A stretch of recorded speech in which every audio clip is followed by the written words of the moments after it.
Hello everyone, what is up? Welcome back to another episode of Killer Instinct, you guys. If you're listening to me on the podcast, make sure you go ahead and hit that subscribe button. We post weekly here every Wednesday and you are not going to want to miss it. And if you're watching me on YouTube, make sure you go ahead and hit that subscribe button as well. We post weekly every Thursday on YouTube. This is by far one of the most twisted and crazy cases we have ever covered. And when I was doing my research on this one, I really didn't know where to begin just because there is so much going on at all times. But I'm going to do my best to explain it to you today. As you can tell by the title of today's case, today we are discussing the case of Franklin Floyd. Let's get right on into it. Franklin Delano Floyd was born on June 17th, 1943 in Barnesville, Georgia to his parents, Thomas and Della Floyd. Franklin grew up as the youngest of 5 children, and when he was only 1 year old, his father ended up dying at the age of 32 due to liver and kidney failure. So Thomas died when he was 32 years old, and Della was then a widow at only 29 years old. And she really had to figure out how she was going to maintain and support her family and her 5 children. So she decided the best thing to do to kind of give herself a little bit of time to figure things out would be to move in with her parents. So then her parents, and her 5 children, that's 8 people, were all living in one small 1-bedroom apartment. After being in the apartment for 2 years in 1946, her parents actually ended up asking her to leave. And this was really hard on her because she had nowhere to go. She didn't know what she was going to do. She didn't have a proper source of income. So ultimately, she ended up putting her 5 children in the Georgia Baptist Children's Home. And essentially, it's basically like an orphanage. So she put them there, and it wasn't what she wanted to do at all. But CPS basically told her she had to do it. That was basically her only option. Now, when it comes to Franklin's experience at this home, he had a very, very traumatizing one. He was constantly bullied by his superiors as well as just the other children in the home. He was constantly called feminine and called all of these terrible names, as well as he would be raped on a constant occasion with different objects such as a broomstick. He would also be punished in really horrific ways. The superiors would punish Franklin by forcing his hands into boiling water, which, as you can imagine, is absolutely terrible. And how this home worked is that when you were 18 years old, you were done. You were now legally an adult, so you would go on and you would live your life as such. However, when Franklin was 16 years old, he started really rebelling and running away because he absolutely hated where he was. He ended up running away when he was 16 and breaking into a residential property. Now, after he did that, the police found him and informed the children's home, and the children's home actually reached out to his older sister named Dorothy and said that the only way that they were not going to press charges against Franklin is if Dorothy took custody of him. So they said that they don't even want him back in the children's home, and they were trying to just replace him with his sister. And ultimately, Dorothy agreed. She was living in North Carolina at the time. She had a husband, she had children, and she agreed to take in Franklin. However, this didn't last too long. They didn't have the best relationship, and so Franklin ended up getting kicked out of Dorothy's house as well. So after getting kicked out of Dorothy's house, Franklin then traveled on to Indianapolis for the sole purpose of trying to find his mother, Della. And once he was able to do so, he figured out that she was a sex worker. She had become a sex worker in the time being. And this is not something that he was proud to see his mother do by any means, and it really took a toll on him mentally. So when he was 16 years old, Franklin decided that he wanted to join the U.S. Army. And if you are not familiar, you have to be 18 years old at least to enlist in the Army. 18 is the minimal age, it's the age requirement, but Franklin was only 16, 17 years old at this time.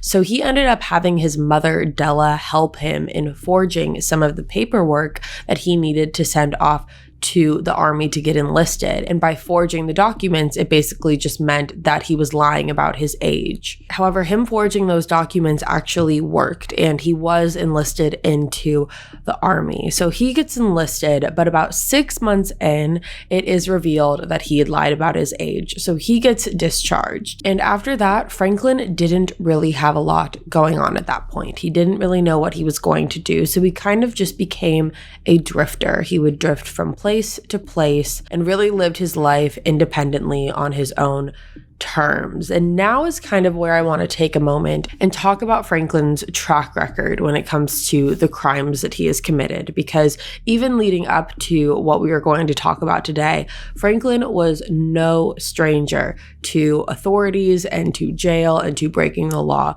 whatsoever. So when Franklin was 16 years old, he actually broke into a Sears store in Inglewood, California. And he did this for the sole purpose of stealing a gun. And police got called and they showed up to the Sears store, and there was actually a shootout between Franklin and the authorities. And Franklin ended up getting shot in the stomach as a result of this. He did have to have emergency surgery. However, afterwards he was sent to a youth institution where he stayed there for 1 year. After spending 1 year in the youth institution, Franklin then got arrested again 1 year after that for violating his parole. In 1962, Franklin actually abducted a 4-year-old girl from a bowling alley and later on took her into the woods and sexually assaulted her. Now, he was convicted of kidnapping and child molestation. He was sentenced to serve 10 to 20 years at the Georgia State Prison in Rydesville, Georgia. In 1963, he was actually able to escape, and he ended up robbing $6,000 from a branch at Citizens in Southern National Bank. He was convicted of robbery and then was sentenced to the Federal Reformatory in Ohio. He attempted to escape twice while he was in there, and then he was transferred to the U.S. Penitentiary in Lewisburg, Pennsylvania. While he was in Lewisburg, he was going through a really tough time mentally. He suffered from being raped by his other inmates, which ended up spiraling him into a depression and made him attempt suicide.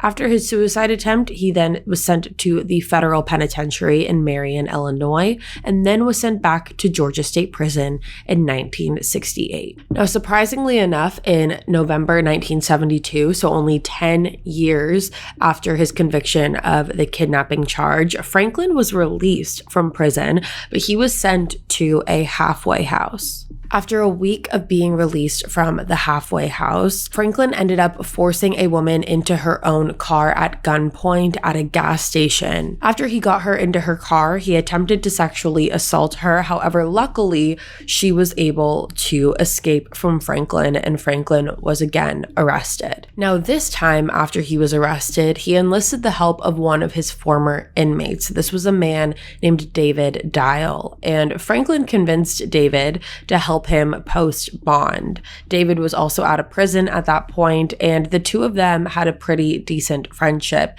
and David actually ended up posting Franklin's bond for him. So Franklin was released again. However, this freedom of his did not last for long, because on June 11th, 1973, he failed to show up to a court hearing of his, which caused a warrant to be issued out for his arrest. So now that there was an arrest warrant out for Franklin, he knew that he had to not only move, but he had to change his name and create an alias. He ended up going by the name of Brandon Williams, and in 1974, he met a woman named Sandy Chipman. Franklin met Sandy at a truck stop in North Carolina, and Sandy was a sex worker who had 4 children at the time. Her children ended up being taken away from her by CPS, and when her and Brandon, aka Franklin, got together, she really leaned on him. They only had known each other for about a month before they decided to get married, and a big swaying point in this marriage for Sandy was that Franklin had told her that if they were married, she would have a better chance at getting her children back. Sandy's children came from 2 different fathers. You had the oldest, which was a girl named Suzanne, and then after that you had Allison, and then Amy, and then Philip. Suzanne and Allison had the same father, and then Amy and Philip had the same father as well. So after Sandy was convinced by Franklin that this was her best shot at getting her kids back, she ended up settling down with him and her kids in Dallas, Texas. Now, just as Sandy was trying to get her life back on track and start to get into a regular routine, she ended up being arrested for bouncing a check when she was purchasing diapers one day. Sandy was sentenced to jail for 30 days for this, and while serving her time, she left her kids in the care of Franklin. Even though he wasn't their biological father, he was their stepfather, and they were all living together in the same house, and he was raising them as well. Sandy figured that keeping the kids with Franklin would be the best way to maintain some sort of normalcy in this situation. So you can imagine her utter shock when she came home after being released after 30 days and found her house completely empty. If you've been dreaming about a beach getaway, but you're nowhere near the ocean, you may need to get a little creative. And with Calm, you can listen to the relaxing sounds of the waves and give yourself a break wherever you are. We are partnering with Calm, the #1 mental wellness app, to give you the tools that improve the way you feel. Clear your head with guided daily meditations, improve your focus with Calm's curated music tracks, and drift off to dreamland with Calm's imaginative sleep stories. And if you go to calm.com/killer, you'll get a limited time offer of 40% off a Calm premium subscription, which includes hundreds of hours of programming and new content added every week. Over 100 million people around the world use Calm to take care of their minds. Sleep more, stress less, live better with Calm. I have gotten all of my friends and family hooked on Calm. We all use it all the time and we love it. My mom was actually the one who introduced me to it a couple years ago, and I have been absolutely obsessed with it. I'm someone who definitely, after a long day, needs a little bit of a meditation and just relaxing. And sometimes it's really hard to do that on my own. So I'm really grateful for Calm and all of the assets that they provide. Now, for the listeners of the show, Calm is offering a special limited time promotion of 40% off a Calm premium subscription at calm.com/killer. Go to calm.com/killer for 40% off unlimited access to Calm's entire library. That's calm.com/killer. All right, you guys, let's talk Thrive Causemetics. Thrive Causemetics products are made with clean, high-performance, skin-loving ingredients. Their clinically proven formula not only highlights your best features, they actually improve your skin over time. All Thrive Causemetics products are formulated without parabens, sulfates, and phthalates. Thrive Causemetics never tests on animals. They're Leaping Bunny and PETA certified as 100% vegan and cruelty-free. Thrive Causemetics has a bold mission that's truly bigger than beauty. For every product purchased, Thrive Causemetics donates to help women thrive. Thrive Causemetics also has a variety of sets available this holiday season, which are perfect for gifting others or treating yourself. Now, personally, I love Thrive's Liquid Lash Extensions Mascara. It is their best-selling mascara, and one is sold every 5 seconds. It mimics the looks of lash extensions without the damaging effects of glue or expensive salon prices. It is an ultra-lengthening, eye-opening mascara, and it lasts all day. I also love their Brilliant Eye Brightener. It is a cream-to-powder highlighter eyeshadow stick that brightens and opens your eyes, giving you an instant eye look. It's your new secret weapon for tricking others into thinking you've gotten a good night's sleep. It's also available in 13 universally flattering, shimmering shades.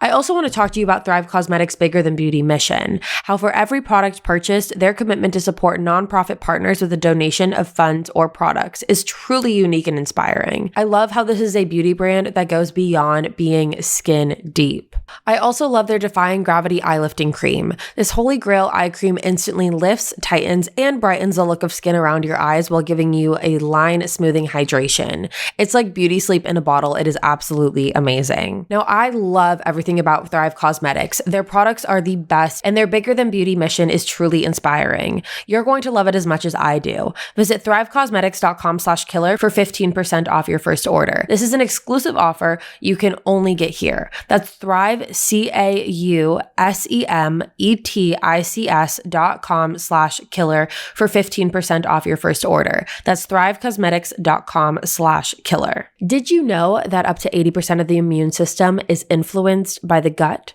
Or that supporting the immune system through proper diet and digestive health enables pets to better fight environmental allergies? Solid Gold is passionate about gut health because a healthy digestive system positively impacts the immune system and overall wellness of pets. Solid Gold was the first holistic pet food company in America, started in 1974 by Sissy McGill. Sissy was an absolute trailblazer and a pioneer who disrupted a male-dominated industry and created a natural pet food before it was cool. Solid Gold's nutritional platform is inspired by their founding belief that high-quality food is the best way to impact our pet's mind, body, and spirit. For over 45 years, Solid Gold has revolutionized the holistic pet food category, and they have a recipe for any dog or cat's dietary needs, including healthy, whole grain, and grain-free options. They also have wet food, supplements like seed meal, and 100% human-grade bone broth for dogs.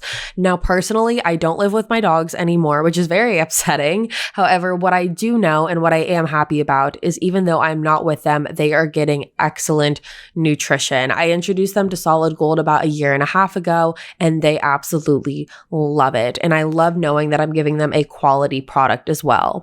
Right now, to save 30% on select Solid Gold products, go to solidgoldpet.com/killer. That's solidgoldpet.com/killer to save 30% on select Solid Gold products. Remember, solidgoldpet.com/killer. Now, it is never too early to start gift shopping for the holidays, especially because today you can save big on a gift they'll use every day: Raycon wireless earbuds. Now, my schedule changes all the time, but one thing that doesn't is the fact that I bring my Raycon wireless earbuds with me everywhere, whether I'm working from home or traveling or out on a walk. They are my one constant. And with seamless Bluetooth pairing and a comfortable noise isolating fit, you can start listening right away and keep listening for hours. The audio quality is amazing, comparable to what you get from other premium brands, except Raycon starts at half the price. The new everyday earbuds come with 3 new sound profiles to make sure everything you're listening to sounds its best, with just the right amount of bass. Raycon offers 8 hours of playtime and a 32-hour battery life.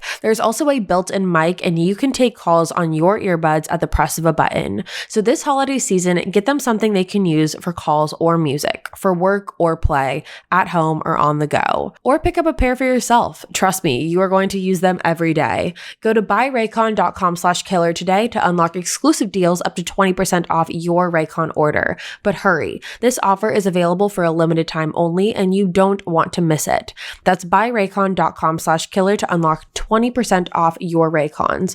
buyraycon.com/killer. Now, I am nowhere near wanting to have kids, but knowing your options and planning for the future is always comforting, and that's why I love Modern Fertility. Modern Fertility makes personalized fertility information and support more accessible for women everywhere. When I went on Modern Fertility, I was incredibly impressed by how knowledgeable they are and how much information they give you. I read multiple blog articles on their website that really gave me an insight and perspective on my reproductive health that I never thought of before. They provide fertility essentials, including home tests and tools to help people be proactive about their reproductive health. With Modern Fertility, you take the test at home. They make it super simple by giving you a step-by-step instruction manual, and then you send in your results and get them back in 10 days or less. The test can tell you so many things, like a read on your thyroid health, deep insight into possible outcomes for egg freezing and IVF, a window into your egg count and expected reproductive timeline, and more. Modern Fertility helps you map things out on your own terms. And traditional tests usually cost anywhere upwards of $1,500, but Modern Fertility is only $159 and gives you access to the information you need to help plan for your future. If you want to try it out today, go to modernfertility.com/killer or click the link below where you will get $20 off your fertility hormone test. Get to know your fertility status and be able to plan ahead with Modern Fertility. That's modernfertility.com/killer or just click the link below. Code automatically applied at checkout. Now, here is what the Modern Fertility home kit box looks like. This is what you will get in the mail. And in it, it comes with all of the essentials that you need. This is where you will get your activation code. I am personally covering mine with my finger right now. However, this is where you get your code and you sign in on Modern Fertility, and they keep all of your data and statistics and analytics, and all of your information is on there. This is the step-by-step guide that they give you on how to collect your sample. Again, it's super easy. They walk you through everything. So there's absolutely no questions. So I just wanted to show you guys the box and what's actually in it so you have an idea. So that is what the box looks like. I love Modern Fertility. Let's get back into the episode. When she returned home, Franklin, her children, and all of her belongings were nowhere to be found. And Sandy had no idea what to do, because what do you do in that kind of a situation? She ended up contacting the police and told them that Franklin had taken her children and essentially kidnapped them. However, authorities had told her that because he was the stepfather, he had legal right to take them, which I just want to pause for a moment and say that is incorrect. Franklin had never legally adopted any of the children, therefore he had no right to take them and not tell Sandy where they were going. So that was a mistake on the police's part right there, because technically this was kidnapping. Now, Sandy tried her best in the very beginning to try and find her children. However, after a while, she didn't really know what to do, and in some ways, as her children see it now, basically gave up on finding them. However, years later, Allison and Amy were actually found. They were staying at a church-operated social services group, and Philip actually wasn't identified until 2019. I am talking 2 years ago, and he had actually been adopted through a private adoption agency, and he was living with a new family in North Carolina.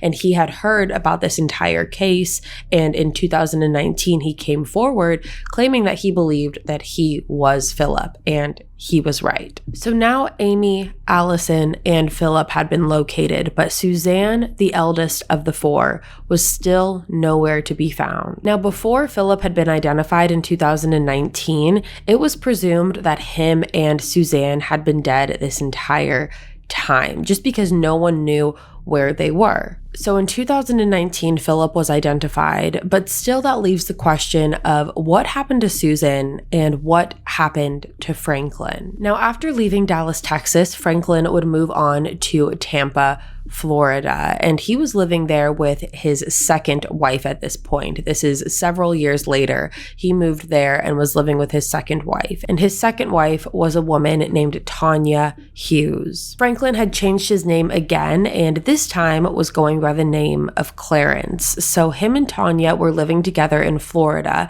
in 1989, and this is when she had her son named Michael. And Franklin is not the biological father of Michael. Franklin and Tanya didn't end up getting married until after she got pregnant with Michael. So this child is not biologically Franklin's. However, they did decide that they were going to raise the child together and that Franklin was going to take on that fatherly role for Michael. Now, Tanya got a job working as a dancer at one of the clubs to help support their family. And people who knew Tanya from work said that Franklin was very protective and very possessive. He would force her to give him all of the money that she was earning and would not let her have any friends. Tanya would confide in some of her coworkers and tell them that she wanted to leave Franklin. However, she said that he had told her before that if she ever left him, not only would he find her, but he would kill her and Michael. So obviously, Franklin has enlisted this giant amount of fear because now her and her child's life is on the line if she decides to leave. However, even with that, Tanya decided to take that chance. She ended up leaving Franklin in April 1990 with a man named Kevin Brown, who was a college student at the time that Tanya was having an affair with. So now her, Kevin, and Michael had all ran off and ran away together. However, not even a month after they ran away, Tanya's body was found on the side of the highway convulsing. 3 people that were just driving along the road ended up passing Tanya's body, and they stopped and noticed that she was severely injured and convulsing, and they ended up taking her to the hospital.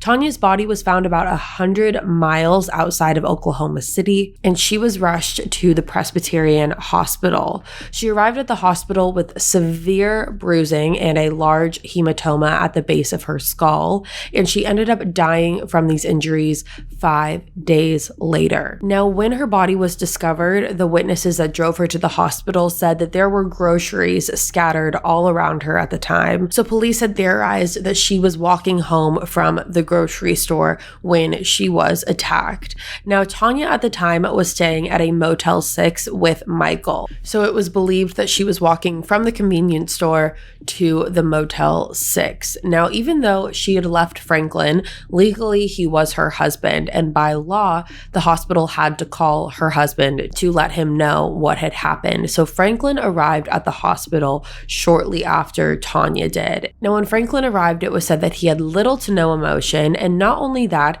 he put a sign out on Tanya's door that said, "No visitors." Now, Tanya's death was basically, and to this day, has been brushed off as a hit and run, even though an autopsy showed that Tanya's injuries were not consistent of that of a hit and run.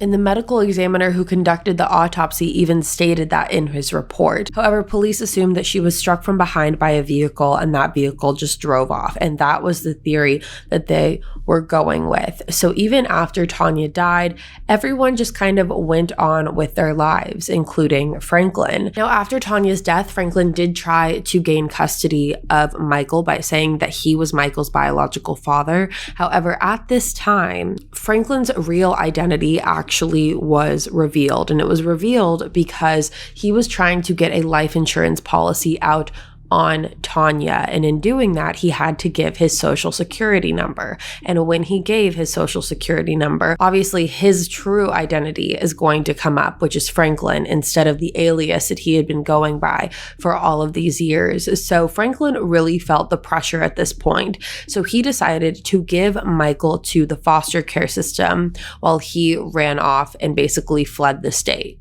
Now, Michael's foster care parents noted that Michael had the mental ability of a 9-month-old, even though he was already 2 years old. They also mentioned that he seemed significantly traumatized. And I also want to mention, before we move any further, that Tanya was only 20 years old when she passed away. And I want to mention that just because when I read that, in my mind, I had pictured Tanya to be a lot older at this point. However, she was still only 20 years old. So 6 months after Tanya's death, Franklin was arrested again for parole violation. After he was released, he then went back to try and regain custody of Michael. However, DNA testing proved that he was not Michael's biological father, and due to his criminal track record, they denied his request at an adoption. But at this point, I'm sure you're able to guess that Franklin does not like being told what to do, and he wasn't going to let this one slide. So on September 12th, 1994, Franklin ended up kidnapping Michael from his elementary school, Indian Meridian Elementary. Franklin walked into the school and forced the principal at gunpoint to take him to Michael's classroom. He was able to get Michael, but also kidnapped the principal as well. The principal's name is James Davis, and Franklin forced both him and Michael into his truck and drove them to a wooded area. He handcuffed James to a tree and then drove off with Michael. James was found 2 hours later, and luckily he survived the abduction. At this point, Franklin was on the run, and obviously James was able to tell authorities about what happened. However, no one knew where Michael was or where Franklin was. Authorities knew based off of James' recollection and what had happened that they were looking for Franklin, but they had no idea where Franklin was, and more importantly, they had no idea where Michael was either. 2 months after this, Franklin was arrested in Louisville, Kentucky, and Michael was not with him. Now, at first, Franklin told authorities that Michael was staying with a friend outside of the country, not just the state. Michael was outside of the country, staying with some friend. However, when asked to give more details, Franklin refused to do so. Now, it was very obvious to everyone that Franklin was lying, and I think James was a really big part of that, the principal. If the principal hadn't been involved in this, I don't know if the result would have been the same, honestly, because I don't know if Franklin would have been able to get away with it. But because there was a survivor of the incident who could recall everything, that really put Franklin's back up against a wall again. 2010. So because of this, Franklin was arrested and charged with kidnapping, and he was sentenced to 52 years for the kidnapping. It actually wasn't until September 2014 that Franklin admitted to killing Michael. He said that on the day of the abduction, he shot Michael in the back of the head 2 times and left his body somewhere on Interstate 35. Now, authorities have searched that interstate up and down. However, to this day, they have not been able to recover Michael's remains. And at this point, they believe that Michael's remains more than likely were consumed by a wild animal. Now I want to take a moment and talk about a woman named Cheryl Commesso. Cheryl worked at the same club that Tanya did, and the two of them were pretty close friends. Cheryl also got to know Franklin, and he would tell her that he was this big shot guy, and Cheryl believed him and thought that he had a lot of connections in the industry. However, one day Franklin ended up making sexual advances towards her, and she rejected him. Cheryl was so thrown off by this that she ended up telling social services that Tanya was collecting welfare checks while making more than $1,500 a week. And the reason that she did this was basically to retaliate against them, because in doing this, Tanya and Franklin got all of their benefits cut off. Now, this infuriated Franklin, and while this was all happening, Cheryl was pregnant. She was pregnant with a daughter, and she was near the end of her pregnancy. And it was shortly after Cheryl's daughter was born that Cheryl actually went missing. Cheryl went missing in 1989, and it wasn't until 1995 where her remains were found by a landscaper off Interstate 275 in Pinellas County, Florida. Her remains were identified in 1996. However, interestingly enough, in March 1995, there was actually a mechanic who was living in Kansas at the time, and he had recently purchased a truck at an auction. Now, one day he was going through his truck and he discovered an envelope. And inside of this envelope, he found 97 photographs of women who were severely beaten and bound. Now, one of these photographs was in fact identified to be Cheryl Commesso. So obviously the mechanic informed police about this, and they decided to track this truck down. And so they were able to trace the owner of this truck. And I'm sure it won't be surprising when I tell you that this truck was traced back to Franklin. Franklin had stolen this truck in Oklahoma in September 1994. However, he abandoned it 1 month later. So at this point, with the connection that Franklin had to Cheryl, as well as the envelope and the 97 pictures and the truck, it's just too coincidental for it to just be a coincidence. Authorities now had enough evidence to charge him again with another crime while he was already in prison for Michael's death. So now Franklin's being charged with Cheryl's murder. However, interestingly enough, in 2001, a judge deemed that Franklin actually was incompetent to stand trial. Now, when Franklin heard this, he was actually very upset, and he was adamant on the fact that he was fully competent and he was sane and that he could stand trial. Now, I find this to be very ironic, considering the fact that in most cases that we cover, people usually try to get out of having to stand trial by saying that they're incompetent. However, with Franklin, he actually took this as an insult, and he wanted to stand trial and he wanted to be deemed as competent. So Franklin had to go through a multitude of different testing and talking to different psychiatrists. However, several months later, he was deemed competent to stand trial, and that was exactly what he did. He then got convicted of Cheryl's murder and was sentenced to death. So now Franklin is charged with the kidnapping and murder of Michael, the 2-year-old boy, and Cheryl, Tanya's friend. And I want to circle back here for a moment and go back to the beginning of this case where we talked about Sandy's